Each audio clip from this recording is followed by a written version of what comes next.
को देख करके या सुन करके समझ सकते हैं। हमने अपनी बुक्स को भी एनर्जाइज्ड कर दिया है, जिसमें सभी हमारी पुस्तकों में QR कोड्स हैं, जिसके माध्यम से जो उनको डिजिटल उपकरण उपलब्ध कराए गए हैं, इन QR कोड्स को स्कैन करा करके उस चैप्टर से संबंधित जितनी भी जानकारियां हैं वो वीडियोस के माध्यम से अलग अलग तरह से बच्चों तक पहुंचाए जाने की व्यवस्था पूरी की जा रही है। माननीय सदस्य ने अंग्रेजी माध्यम से पठन पाठन के कार्यों को लेकर के भी प्रश्न उठाया।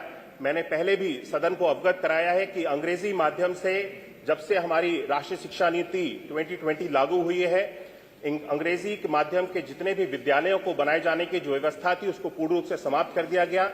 उससे पहले जितने विद्यालय अंग्रेजी माध्यम से कर दिए गए थे वे वर्तमान में अंग्रेजी माध्यम से संचालित है, और बाकी के सभी विद्यालयों में इंग्लिश को हम एक सब्जेक्ट के रूप में उत्तर प्रदेश में जितने भी हमारे परिषदीय विद्यालय हैं, हर एक विद्यालय में इंग्लिश को एक सब्जेक्ट के रूप में पढ़ाया जा रहा है और इंग्लिश की पुस्तक हर एक विद्यालय में हर एक बच्चे के लिए उपलब्ध कराई जा रही है। माननीय सदस्य ने विद्यालयों के बंद करने के संबंध में भी प्रश्न उठाया।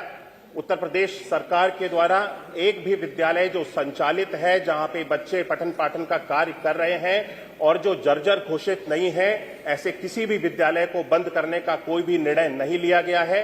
हम सब लोग बल्कि स्कूल की क्वालिटी और उनकी जो उपलब्धता है उसको भी अधिक बढ़ाने के लिए हमारी प्रदेश सरकार के द्वारा विश्व स्तरीय नए विद्यालयों को सीएम मॉडल कंपोजिट स्कूल के रूप में, जो कि अटल आवासीय विद्यालय की तर्ज पे बना करके तैयार किए जाएंगे, 57 जनपदों में इनके बनाने की प्रक्रिया भी प्रारंभ हो चुकी है।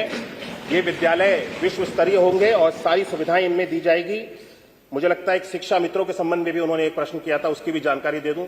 शिक्षा मित्रों के संबंध में हम शिक्षा मित्रों से जितना भी कार्य ले रहे हैं, शिक्षा मित्रों की जो भी योग्यता है उसके आधार पर हम उनसे कार्य ले रहे हैं और शिक्षा मित्र अपना भरपूर जितना प्रयास कर सकते हैं बच्चों के पठन पाठन में सहयोग करने के लिए उसका कार्य भी कर रहे हैं। और शिक्षकों की उपलब्धता को लेकर के भी उन्होंने प्रश्न किया था।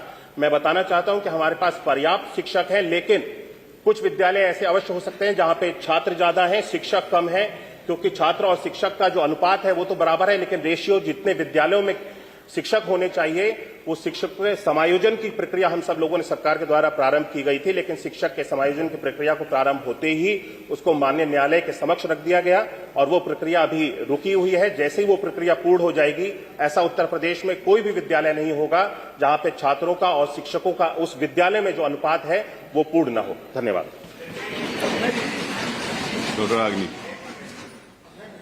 अध्यक्ष जी, ना मैं कुछ सवाल नहीं पूछ रहा, मेरा अध्यक्ष जी एक अनुरोध है, मतलब क्या है, सवाल हो या जवाब हो, अगर एक उसकी समय सीमा तय कर दें सर, तो उसे बहुत बहन जी आपके लिए नहीं बोल रहा मैं कोई भी सीमा तय कर देंगे तो बहुत सारे सवाल आ जाएंगे, बड़ी मुश्किल से लोगों के सवाल लगते हैं। आपका कौन से नंबर पर है? मेरा नहीं सर, मेरा कोई नहीं है। आप पूछो।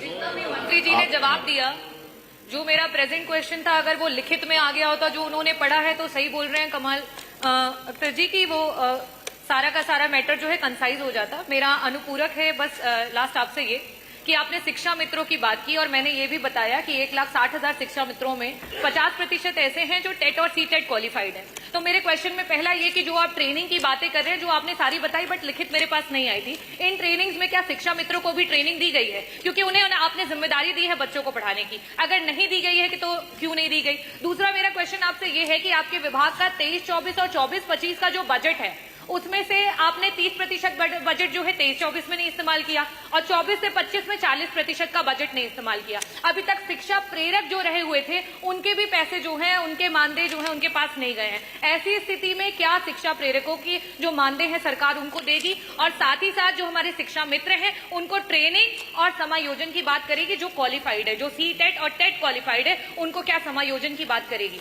धन्यवाद। माननीय सदस्य ने जो ट्रेनिंग के संबंध में प्रश्न किया है, इस समय इस से संबंधित मुझे आपको अवगत कराना है। माननीय सदस्य को ट्रेनिंग के जो कार्यक्रम है वो अपर प्राइमरी के जो बच्चे हैं 6 से लेकर के 8 तक डिजिटल लिटरेसी को लेकर के और कंप्यूटेशनल थिंकिंग और आर्टिफिशियल इंटेलिजेंस को लेकर के 6 से 8 तक के बच्चों को ही इन सारी सुविधाओं से जोड़ा जाता है, क्योंकि बच्चे छोटे बच्चे इन सारी चीजों को उनको समझ नहीं होती है। इस संबंध में आप बताइए मंत्री। शिक्षा मित्रों के द्वारा पठन पाठन का जो कार्य है वो कक्षा 5 तक के छात्रों को कराया